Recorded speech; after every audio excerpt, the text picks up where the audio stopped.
오늘은 이제 라보트럭이 제가 바쁘다는 핑계로 점검을 안 했었는데 그 엔진 오일이 이제 많이 새고 그 부동액도 많이 새는 관계로 그 타이밍 벨트 작업을 그 20일부터 시작해 갖고 그 오늘이 22일인데 이제 그 21일 어저께는 이제 무슨 작업을 했냐면 지금 보시면은 이 신문지를 벌써 한 3번 정도 교체를 했는데 이쪽에 그 엔진 오일 누유로 인해서 여기가 지금 이제 몇 번 닦은 상태고 닦지 않은 상태는 지금 엄청난 엔진 오일이 지금 이 그 엔진 오일 받침대 차 바닥에 있거든요. 그래서 이 볼트 4개하고 여기 십자 드라이버 2개를 풀면 이걸 탈거할 수가 있습니다. 그래서 이거를 이제 탈거를 해서 이제 얘는 별도로 지금 청소를 지금 하고 있는 중인데 이렇게 그 엔진 오일이 엄청 흥건하게 많이 나왔고요. 그래서 이제 이거는 지금 탈착을 해 놓은 상태고, 그다음에 지금 어저께는 제가 20일부터 시작했는데 이제 20일 날 오전부터 한 게 아니라 그 1시 넘어서 한 3시부터 시작을 한 겁니다. 그래서 일단 뭐 기본적으로 그 운전사 쪽 그 시트하고 보조석 쪽 그 시트를 일단 탈거를 하고 준비 작업을 해놓고 20일 날은 이제 준비 작업만 해놓고 21일부터 이제 본격적으로 이제 작업을 했고, 그 지금 이 보시면 넛 볼트가 있는데 이 볼트 4개를 뽑는데 시간이 상당히 소요됐습니다. 왜냐면 지금 이쪽에 보시면은 4개가 체결되어 있고, 아니 2개, 이쪽 2개 해서 4개인데 이게 이제 보시면은 이제 이 방향인 겁니다. 이렇게. 근데 이제 뭐가 문제냐면 이 라디에이터만 있으면 상관이 없는데 이 바로 이 앞면에 에어컨 컨덴서가 바로 붙어 있습니다. 그러니까 이 에어컨 컨덴서를 이제 카센터에서 이제 제가 이제 지금은 제가 하는 건데 저도 이제 시간이 없다 보니까 몇 번 맡긴 적이 있습니다. 그래서 이제 그 경우는 이제 이거를 저처럼 오버홀 위에서 밑으로 하는 게 아니라 이제 리프트를 띄워서 그 밑에서 그 이렇게 내리면 훨씬 편하거든요, 구조상. 근데 이제 저 같은 경우는 리프트도 없고 어떤 장비가 없다 보니까 그 오버를 할 수밖에 없는 상황이었습니다. 그래서 지금 이 볼트 4개를 풀기 위해서는 굉장한 시간이 걸렸습니다. 그래서 지금 보시면은 이 라디에이터는 터지지 않았는데 제가 이제 이 라디에이터를 바꾼 이유가 있습니다. 이제 보시게 되면은 이제 한쪽 발로 잠깐 라디에이터를 세워놓고 이게 이쪽에 보시면은 이렇게 해서 이쪽에서 체결되는 거거든요. 근데 이제 이 라디에이터를 지금 제가 첫 번째는 자가로 갈고 두 번째는 시간이 없어서 카센터로 맡겼습니다. 그리고 이제 요번에 하는 건 이제 3번째겠죠. 이 라디에이터는 터진 게 아닌데 제가 바꾸는 이유는 이게 이렇게 체결됩니다. 근데 그 첫 번째 자가로 했다고 말씀드렸습니까? 제가 이제 이 역방향으로 꼽아놨습니다. 일부러. 왜냐면 이제 이유를 조금 이따 보여드릴 텐데 이렇게 하게 되면은 이 앞에 에어컨 컨덴서가 있다고 말씀드렸습니다. 그 간격으로 인해서 이 4개의 볼트를 풀기에는 엄청 험난한 과정이 필요한 겁니다. 그래서 제가 일부러 역상으로 이 볼트를 꼽은 이유가 지금 보여드리겠습니다. 지금 볼트 너트는 안 잊어버리기 위해서 이렇게 다 잘 모아놨고요, 한 곳에. 지금 이거는 왜 이렇게 했냐면 이 작업을 하기 위해서는 공간 확보가 필요합니다. 지금 요게 에어컨 컨덴서입니다. 근데 지금 보시면은 여기가 컨덴서 자리고 여기가 라디에이터 자리였거든요. 그러니까 이게 어떤 이게 들어갈 수가 없고 바로 라디에이터가 이렇게 바짝 붙어 있는 상태였던 겁니다. 그래서 이 볼트를 제가 첫 번째 역상으로 꼽았다고 말씀드렸지 않습니까? 그 이유는 이제 이쪽에서 역으로 꼽아버렸던 겁니다. 그러면 라디에이터가 예를 들어 또 터지면 이쪽에서 하는 것보다 이쪽에서 그냥 이게 손이 닿지 않습니까? 공간이 이것도 물론 그 작기가 들어있던 자리인데 이걸 다 추출을 해놨습니다. 왜냐면 작업 공간을 확보하기 위해서 그랬습니다. 그래서 이제 이걸 한번 해보시면 다마스나 라보 트럭이나 해보시면 알겠지만 이게 이렇게 돼 있으면 이 콘덴사의 간섭으로 인해서 이 손이 들어갈 공간이 안 나고 공구 자체가 아예 안 들어갑니다.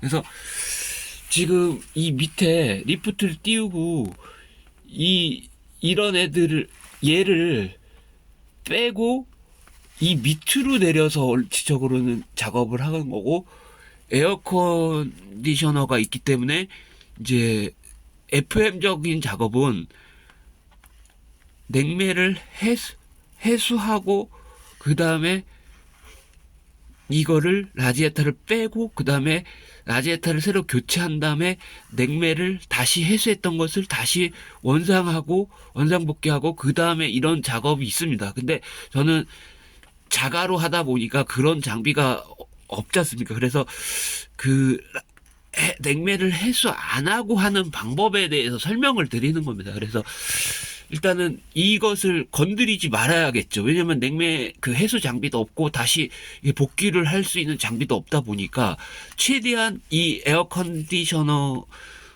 이 컨덴서를 건드릴 수가 없습니다. 그리고 이게 상당히 고가입니다. 몰인가 거기 그 쉐보레 몰에 가시면 제 차는 지금 2017년식인데 얘만 한 27만 원에 부가세 별도로 알고 있습니다. 얘만. 그러니까 얘를 건드려서 만약에 이런 데가 나가버리거나 세게 하면은 이게 돈이 엄청나게 들어가는 겁니다. 그래서 이 부분을 안 건드리고 하려니까 근데 이제 어저께 작업했던 모습을 보여드릴 수가 없었던 게 이 밑바닥으로 기어 들어갔습니다. 제가 그래서 위에서 풀고 밑에서 풀고 해서 겨우 풀었는데 지금 보시면은 요거 잠깐 볼트 내려놓고요. 만약에 이 라디에이터를 추출을 안 하면 요 콘덴서가 있다고 말씀드렸습니다. 그게 여기까지 튀어나옵니다. 그러면 가뜩이나 좁은데 이 공구를 집어넣을 수 있는 공간이 없고 이걸 어떻게든 이 분리를 풀어야지 이 커버를 열고 안에 냉각수 그 순환 모터하고 그다음에 리데나나 여기 위에 리데나가 있고 밑에 리데나가 있고 반달키도 추출해야 되고 그다음에 그 텐셔너링 스프링하고 그 텐셔너링 그것도 풀어야 되는데 만약에 라디에이터가 있다고 하면 이만큼이 더 나오는 겁니다. 그러면 작업 공간이 이만큼밖에 안 되죠. 그래서 이 그 와샤액도 여기 있었는데 이제 여기는 사다리 잡기 보조 사다리 잡기가 있었던 데이고 다 이쪽으로 그 분리를 해놓으면 됩니다. 임시로. 왜냐면 작업 공간이 충분히 나와야지만 어떤 고구가 들어가고 이렇게 돌릴 수 있는 각이 나오는데 게다가 지금 저는 리프트로 띄운 상태가 아니라 바닥에 기어 들어가서 해야 되는 작업이기 때문에 충분한 공간과 이런 여백이 있어야지만 이 작업이 가능한 겁니다. 그래서 지금 보시면 이 누유 자국이 지금 보이시면 그래서 이쪽에 보시면 그 코어가 그 히터 코어가 들어있는데 히터 코어가 지금 현재 터진 상태입니다. 그러면은 이제 이렇게 말씀하시는 분도 있으실 거예요. 라디에이터는 멀쩡하고 히터코어만 갈면 되지 않냐.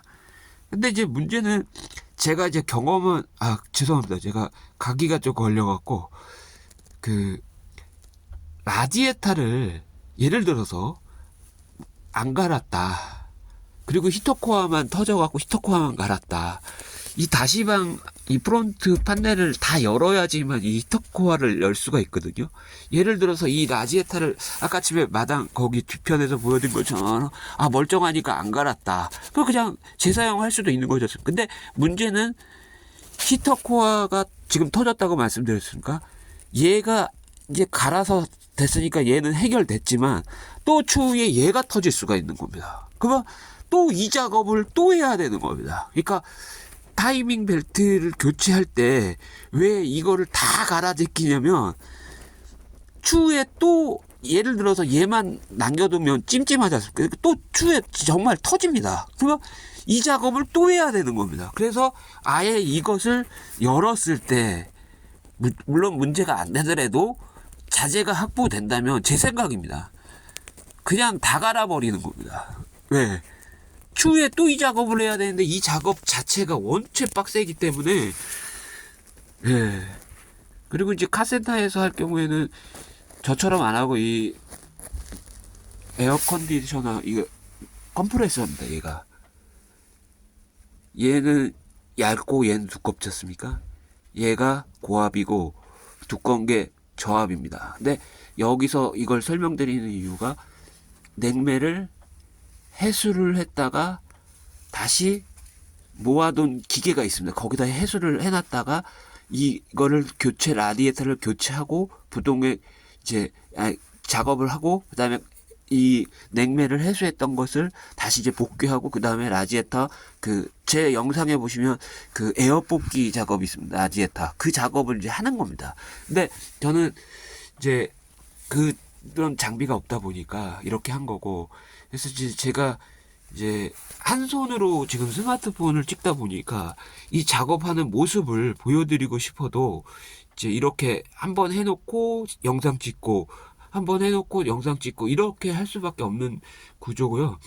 그래서 지금 제 계획은 어차피 이 히터코어도 갈아야 되긴 하는데 지금 일단 최우선은 이쪽에서 지금 오일이 새는 거니까 니데나를 교체하기 위해서 지금 이 타이밍 벨트 작업을 하는 거고, 타이밍 벨트가 지금 끊어지고 뭐 그런 거는 아닌데 다만 이 니데나 때문에 그렇고, 이제 실은 제가 이 타이밍 벨트가 끊어질까봐 불안해서 제가 이 차는 2017년식이고 2006년식 라보가 있었습니다. 그러니까 지금 이 차가 두 대였던 거죠. 그래서 2006년식은 이제 제가 이걸로 갈아타기 위해서 입양을 보냈고, 이제 그 전에 그 차도 제가 타이밍 작업하고 했지만, 이제 2006년식은 기아에 보시면 얘는 지금 5단인데 2006년식은 국내 몇 대 없었던 4단 기아가 4단이었습니다. 후진하고 4단 5단이 아니었고, 그래서 이제 그것도 타이밍 벨트 작업을 했는데 그게 수월했던 게 이런 간섭받을 에어컨이 없었습니다. 에어 컨디셔너가 없었고, 당연히 에어 컨디셔너가 없었으니까 이런 콘덴서도 없었을 거고, 그 다음에 이제 이 알터네이터 하고 이렇게 직결돼 있었고, 저기 앞에 에어 컨디셔너 컴프레셔도 없었습니다. 에어컨 자체가 없었으니까. 그러니까 더 수월했던 거죠. 이런 걸리적거리는 애들이 없었으니까 더 빨리 할 수 있었던 겁니다. 근데 지금은 약간 이 에어 컨디셔너 때문에 이 간섭 때문에도 그렇고 냉매 해수 문제도 있고 복잡해진 거죠. 예. 그래서 제가 그것도 타이밍 벨트를 작업을 했었고요. 이제 근데 이제 얘는 2006년식의 타이밍 벨트를 하고 남은 벨트가 좀 아까웠습니다. 그것도 끊어져서 한 게 아니라 오일이 니데나 쪽에 크랭크 쪽하고 이쪽 위에 쪽하고 저 밑에 쪽에 니데나를 때문에 갔던 거고 벨트가 끊어져서 간 건 아니어서 그 벨트를 잘 간직하고 있다가 이제 여기다 이식을 한 거죠. 예, 잠깐만요.